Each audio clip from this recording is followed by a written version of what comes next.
Our primary protagonist, Sal Cooper, stood as the most formidable and enigmatic figure within his family, often referred to as their strongest shadow. He was the one who undertook all the perilous and morally dubious tasks: murder, arson, espionage, true to his codename, Shadow, which symbolized the darkest and most covert operations. After dedicating his entire existence to the service and protection of his family, he found himself betrayed, humiliated, and abandoned by his family's adversaries.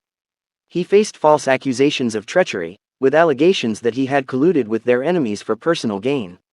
The ultimate betrayal came from his own master, who decreed his immediate execution under the false pretense of preserving family honor. In the summary of his tragic fate, Sal was metaphorically pierced through the heart by 1,000 swords. He was deceived by the master he had trusted implicitly, who had imposed upon him the binding shadow oath from the very moment he assumed his role. This oath not only consumed his strength but also exploited his innate abilities for the master's benefit. Ultimately, Sal, a man who had vowed never to accept his doomed fate, perished alongside his oppressors, yet his death remained profoundly unjust. Miraculously, he experienced an unexpected rebirth, returning from the depths of hell with a heart full of hatred. Reincarnated as a 3-year-old child, he swore not to repeat his past mistakes. Determined to eradicate evil servants and demonic beasts, he set out to reverse the wrongs of his previous life. Transforming from the despised illegitimate son of the family to the continent's most fearsome sword saint, Sal's quest for vengeance and justice had only just begun. The narrative commences in a grand hall where Sal Cooper, kneeling with his sword before his master and the entire family guard, faced the most harrowing moment of his life.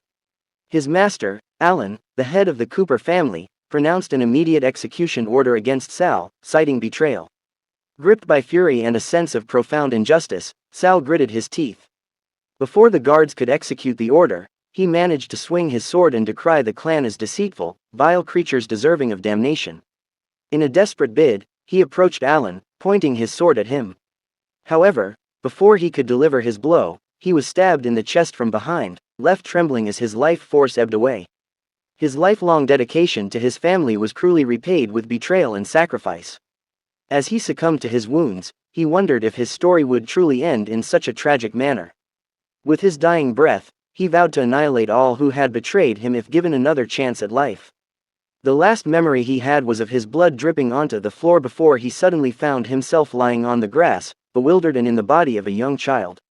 Initially unaware of his situation, he noted the numerous scratches covering his body and marveled at his continued existence. Rising with the stealth and grace of a shadow, he was oblivious to the approaching figure. Puzzled by his surroundings, which seemed eerily familiar, he was abruptly doused with water by a stern lady servant who ordered him to clean himself promptly for an imminent journey. Feeling insulted by her dismissive attitude, Sal glared at her in anger. In response, she slapped him hard across the face, berating him for his defiance and reminding him of his lowly status. Drenched and lying on the ground, he caught his reflection in the water and realized, with an evil chuckle, that he had returned to the time when he was merely 3 years old. Sal clenched his fist, repeatedly affirming to himself the astounding reality of his rebirth. In his previous life, Sal Cooper had served as the most formidable shadow of the Cooper family. Alongside his fellow shadows, he had endured the harshest training from a young age, engaging in murders, arson, and espionage, tasks befitting their codename, Shadow, performing all the clandestine and unsavory work for the family. In return, the family lavished them with endless riches and glory, which the shadows accepted as the price for their unwavering loyalty and endurance through immense hardships. As the illegitimate son of the family, Sal was resolute in his determination to alter his fate and overcome the bullying and neglect he faced. Despite his lack of innate talent, he pushed himself to the brink, training relentlessly to compensate for his deficiencies. Neglected and overlooked, he took it upon himself to prove his worth by fiercely fighting for the family. He carried out his orders with ruthless efficiency, beheading enemies and razing cities to the ground. After countless acts of slaughter and mayhem, he achieved victory for his family, expecting to be welcomed with precious rewards. Instead, he found himself framed and betrayed, uncovering the harsh truth behind the existence of shadows. Alan, the master he once trusted, revealed with pride that he had cast the shadow oath upon Sal from the day he became a shadow. According to Alan, the strength Sal gained through his growth was continuously siphoned off and transferred to Alan, while every injury Alan might have sustained was instead inflicted upon Sal. The glory and riches were mere bait to entice what Alan contemptuously referred to as pathetic bugs, like Sal.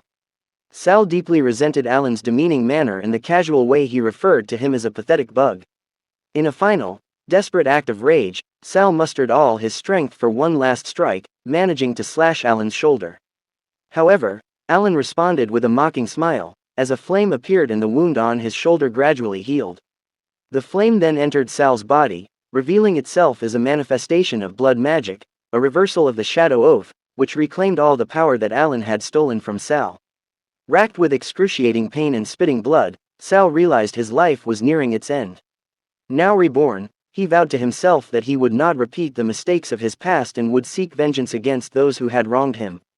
At this moment, his stomach growled loudly, and he realized with a sinking feeling that he was on the verge of starvation. It felt as though he hadn't eaten for 3 days. Fortunately, his eyes caught sight of a rat scurrying around the room.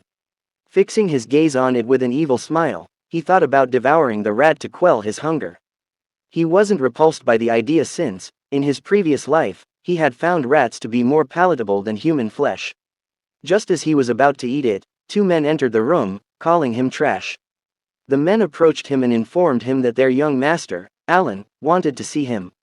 Confused and trying to piece together this stage of his life, he was roughly grabbed by the men.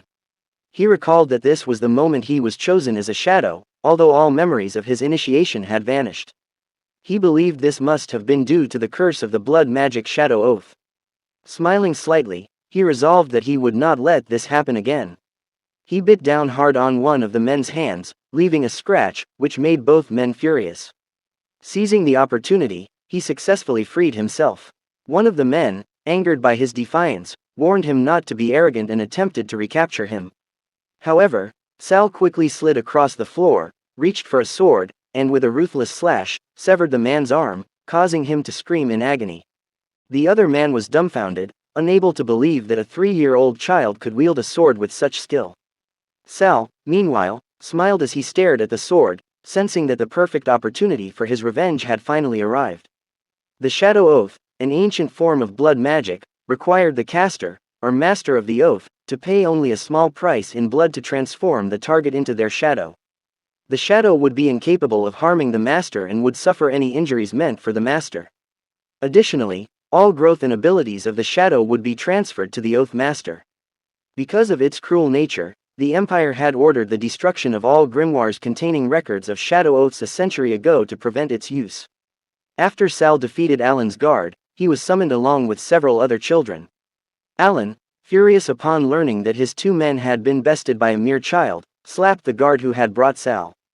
To be overpowered by a wild dog, did the Cooper family raise you for nothing? Alan shouted, pointing accusingly at the man. At this time, Alan was 8 years old and recognized as the successor to the Cooper family. The man apologized and blamed his subordinate for the failure. Alan, arms crossed, walked towards Sal, remarking that Sal had the audacity to harm his people.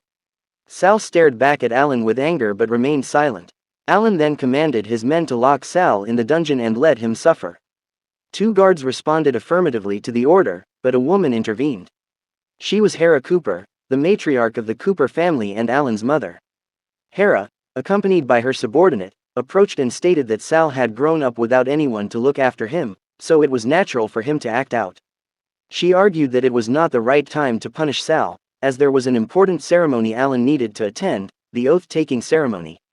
Standing before Alan, she reminded him of her instructions, whispering that there was something critical they needed to achieve that day. Alan understood his mother's meaning. Recognizing why she had chosen Sal, a lowly bastard, to become his shadow, Alan silently vowed to ruin Sal for daring to touch his men at the first opportunity. Acknowledging his mother's directive, Alan smiled and agreed, "All right, mother, I will take care of it." Hera then instructed her subordinate to clear the room, leaving only Alan and the children behind. She also ordered the guards to cast a soundproofing spell to ensure they would not be disturbed. Once she departed, Alan poured drugged water for everyone, disguising it as holy water. He raised his glass and declared, "From this moment forth, each of you will become a member of the Shadow Army. Let us make an oath to the family." The other children then recited solemnly, "In the name of Shadow, I swear to dedicate my entire life to the family. Our lives, our everything, were all granted to us by the family. The family's command is our command. However, Sal did not join in their pledge. Instead, he stared at his own glass and pretended to drink from it, then let it fall to the ground just as everyone else did. While the other helpless kids collapsed from the drugged water, Sal merely faked his collapse. Alan, observing this, smiled smugly and remarked that these children were a bunch of fools who couldn't even tell the difference between drugged water and holy water. He then cut himself with a small knife, allowing his blood to drip onto the ground. The blood formed a magical pattern where the kids lay. A beam of light emerged from beneath Alan and extended toward the children. Although Sal felt the magic possessing him, he remained fully conscious and aware of what was happening. Alan, overjoyed by the sensation of power flooding into his body, believed that the Shadow Oath was functioning perfectly and marveled at how simple the process seemed. Proud of his success, he eagerly wanted to share the news with his mother. As he turned to call for her, a sudden, sharp pain shot through his knees, causing him to collapse to the ground. He attempted to stand and walk but found himself unable to move his legs, panic quickly setting in. He initially thought it might be a side effect of the Shadow Oath but couldn't recall his mother mentioning anything about such a reaction. Crying out in pain and fear, he called for his mother to help him, but his cries were in vain. "You really are a coward who only knows how to hide behind your mother's back." "But what a shame," Sal stated from behind him. "In order to not disturb you before you finish the Shadow Oath, your mother cast a soundproofing spell on the room. No matter how loud you scream, they won't be able to hear you." Hearing Sal's voice, Alan's fear and confusion intensified. He had underestimated Sal's resilience and cunning, failing to realize that Sal had been aware of the situation all along. Sal's words cut through the air with a mixture of disdain and satisfaction, knowing that the tables had turned in his favor. Alan's once confident demeanor crumbled as he lay helpless on the ground, the reality of his predicament sinking in. Alan, filled with fear, glanced behind him to see who was there. To his utter shock, he discovered it was Sal Cooper. Sal stood there holding a sword, his aura exuding a terrifying menace that only intensified Alan's fear. Alan was bewildered, unable to comprehend why Sal was awake and how he could possibly know about the Shadow Oath. Sensing Alan's fear, Sal taunted him, suggesting that there was much more he knew. "If I were to reverse the Shadow Oath, I wonder how you would react, Your Excellency," Sal said with a sinister tone. With a swift motion, Sal swung his sword and struck it into the ground. A red flame erupted from the point of impact, and Alan felt a searing pain in his heart, causing him to scream in agony. Trembling, he demanded to know what Sal was doing. Sal pulled the sword from the ground, still wearing an evil smile, and began to approach Alan. As he walked, Sal recalled how he had sacrificed his life in his previous existence to reclaim what was rightfully his. In this new life, he was simply repaying the favor. Sal cast a spell towards Alan, who screamed in torment. Outside the room, Alan's mother, Hera, was anxiously waiting. She was alarmed when she heard her son's painful screams, and her subordinate informed her that the soundproof spell had shattered. By nightfall, Alan lay silently in his bed with his mother by his side. His earlier confidence was utterly destroyed, leaving him in a state of quiet despair. According to Hera's subordinate, Alan's body is fine and he has only fainted temporarily due to excessive use of magic power. Regarding the broken soundproof spell, a servant got distracted during the spellcasting, and Hera has already ordered that person's execution. Casually, she instructed to feed the corpse to the dogs. As she stared at her son, her subordinate mentioned that Alan seemed unsettled. He noted that Alan, being so young, would inevitably face a burden on his heart due to the Shadow Oath. Alan, remaining silent, felt something had happened earlier but couldn't remember anything despite his efforts to recall it. Startled when his mother touched his head, Hera reassured him, "Alan, you don't need to worry about the shadows. The strong prey upon the weak in this world, and you are." Her words were interrupted when Alan pushed her hand away, exclaiming, "How is that possible? I am the future head of the Cooper family. Those wretched creatures are born to sacrifice their lives for me." Hera chuckled, pleased to see her son's energy return instantly. They hugged as she promised to reward him. Unbeknownst to them, someone was eavesdropping just outside the window. It was Sal Cooper. With arms crossed, Sal smiled and remarked on the deep bond between mother and son. He activated his magic power and proclaimed that from this day forward, Alan Cooper would be his shadow. In his past life, Sal had discovered a blood magic index with records of the Shadow Oath while battling for the family. He had happily presented it to the family, not expecting to become their sacrifice.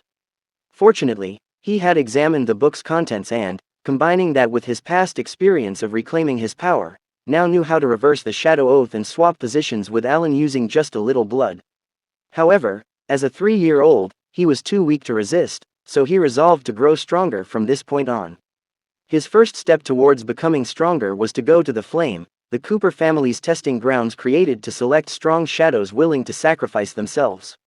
Similar to Prometheus, who stole fire for humankind and endured an eagle's pecks daily, the Cooper family threw children 10 years old and below into the flaming cliff, ordering them to trek through thorns and endure eagles gnawing on their flesh. Even with their final breaths, they were not allowed to give up. Until Sal first scaled the peak and received the blessings of the eagle, griffin, he was determined. Those blessings granted a body that would never be injured, no matter the attacks or pecks it endured. When the day arrived, all the children, including Sal, were assembled at the flaming cliff. A man with a bow stood before them and announced that they had 3 days to reach the peak alive, using any means necessary. This man was Eno, the Shadow's training officer.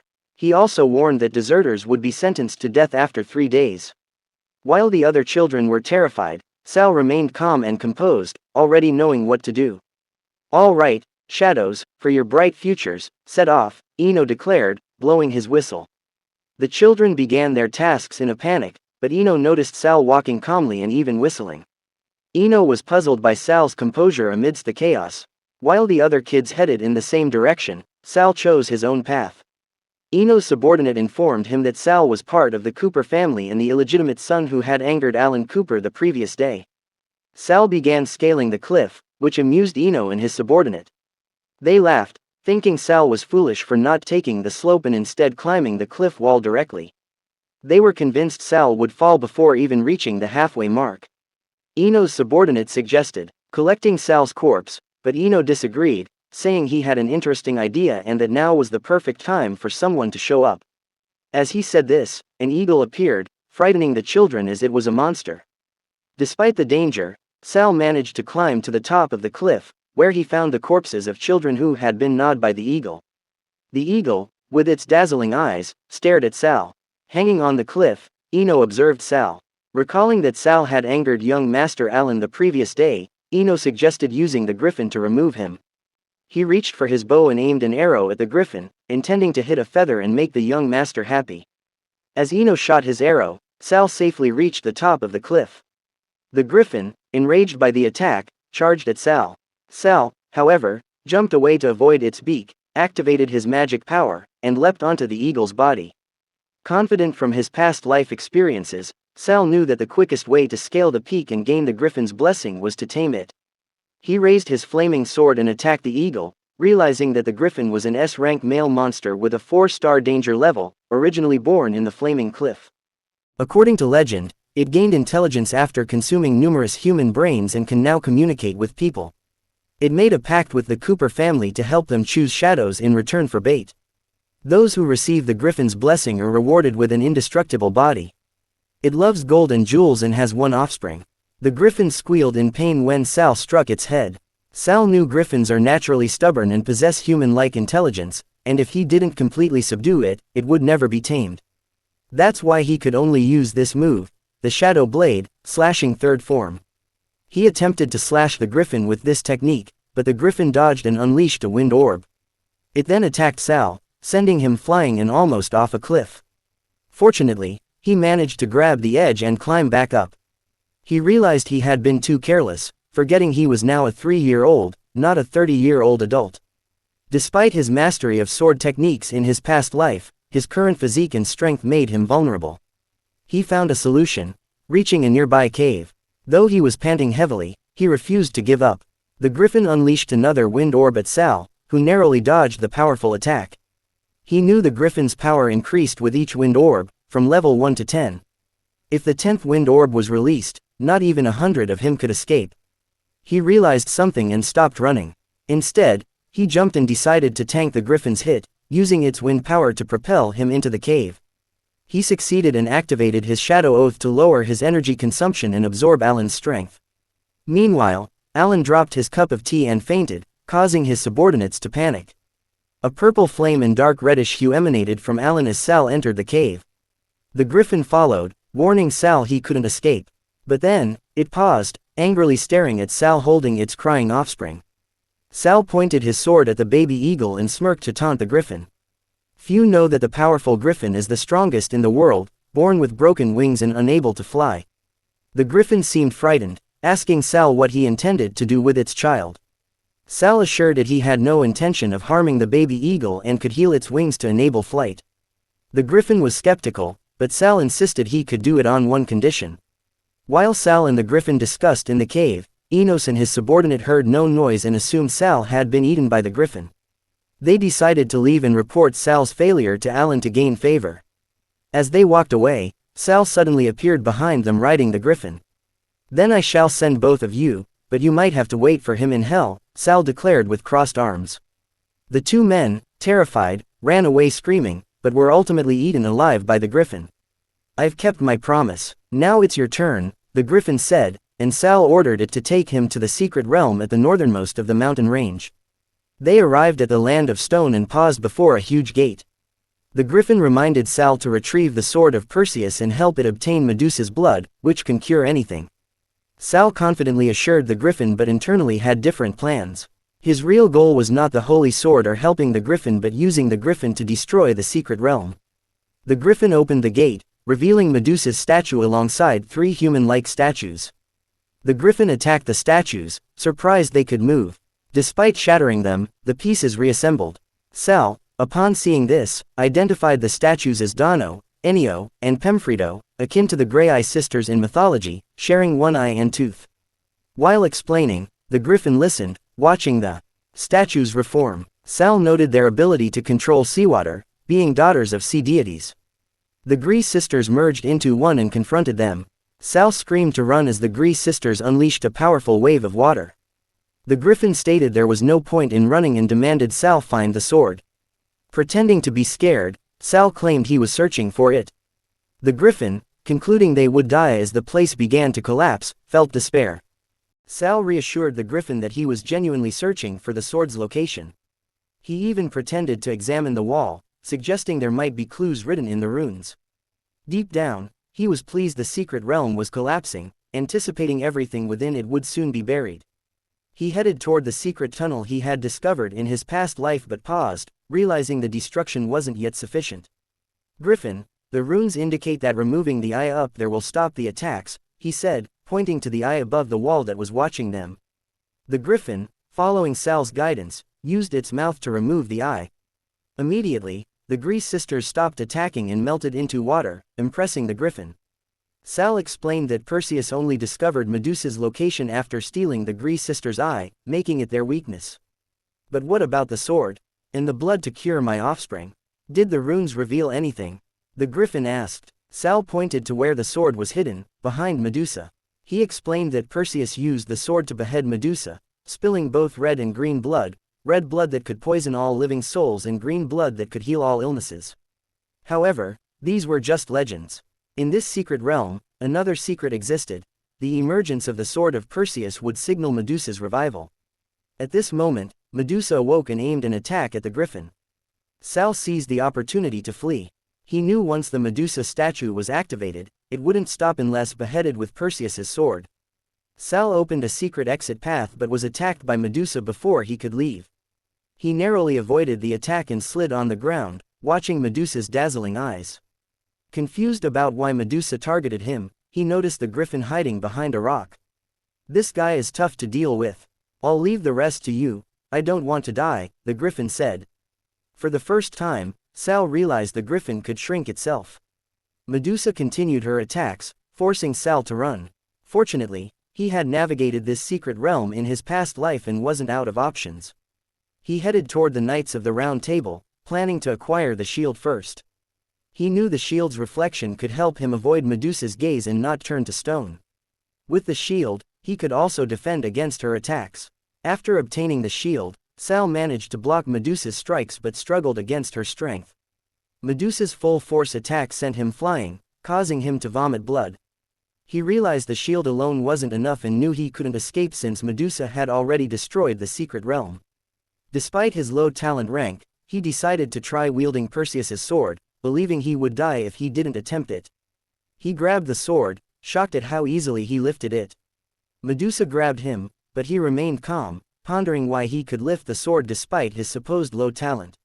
He recalled how Alan had belittled him for wanting to wield the holy sword, tying him to a cross while Alan and Hera discussed stripping his talent away. During that time, Alan had stolen his sword talent, which Sal now realized might have been S rank or higher. The matriarch had used magic to transfer his talent to Alan and erase his memories. Now, with the sword in hand, Sal was covered in flames, astonishing the griffin. He realized Sal had broken free unscathed. Sal, filled with anger, stared at Medusa, who became fearful of his aura. He swung the sword with a monstrous intensity. After defeating Medusa, he collected her blood and laughed maniacally, confusing the griffin. Sal's eyes gleamed with a newfound confidence to confront Alan and those who betrayed him. While Sal was laughing, the griffin tried to slip away, but Sal commanded him to return. The griffin turned back, addressing Sal as his lord. Sal inquired what the matter was, and at the same time, he noticed that Griffin suddenly became fearful of him, despite being an S-rank monster. "Is your head made of metal?" Sal asked, but Griffin seemed puzzled by the question. After clarifying, Griffin then flew into the tunnel, starting to demolish it. He was forced to bump into the wall, resulting in a lump on his head. Throughout this, Sal rode on his back. Griffin soon realized that Sal had been using him to destroy the secret realm from the beginning. Given that Sal could heal his offspring, Griffin decided not to miss this chance and continued to obliterate the cave. Within minutes, the secret realm was completely destroyed, and Medusa was buried under the collapsing rocks. After finishing with the secret realm, Griffin returned to the flaming cliff with Sal. Surprisingly, he pronounced Sal's full name and bestowed upon him his title as the Griffin. He blessed Sal with a body that would never be injured, regardless of the attacks. Sal was enveloped in Griffin's magic, feeling his body strengthen and minor injuries heal. He understood that reducing his injuries meant he wouldn't need to constantly transfer them to Alan and Amor, which could arouse the matriarch's suspicion. Additionally, he concluded that he must conceal his S-rank sword talent for now to avoid attracting unnecessary trouble. After bestowing the blessing, Sal handed Medusa's blood to Griffin and instructed him to give it to his offspring to heal the baby eagle's wings. Griffin promptly accepted and let his offspring drink it. The healing process began immediately, and the baby eagle flew joyfully, knowing it was now perfectly fine. Griffin was elated to see his offspring's energy restored thanks to Sal's help. It only knows how to fly now, but if it doesn't accept a master before maturing, it will end up a foolish bird, Sal remarked, though Griffin didn't grasp his meaning. "Nothing, just giving you kind-hearted advice as a stranger. After all, you also became strong only after accepting a master, right?" Sal added. Griffin agreed, acknowledging that he wouldn't have awakened his intelligence or become stronger without his master feeding him human brains daily. His master had died 100 years ago, and he didn't know where to find another master like the previous one.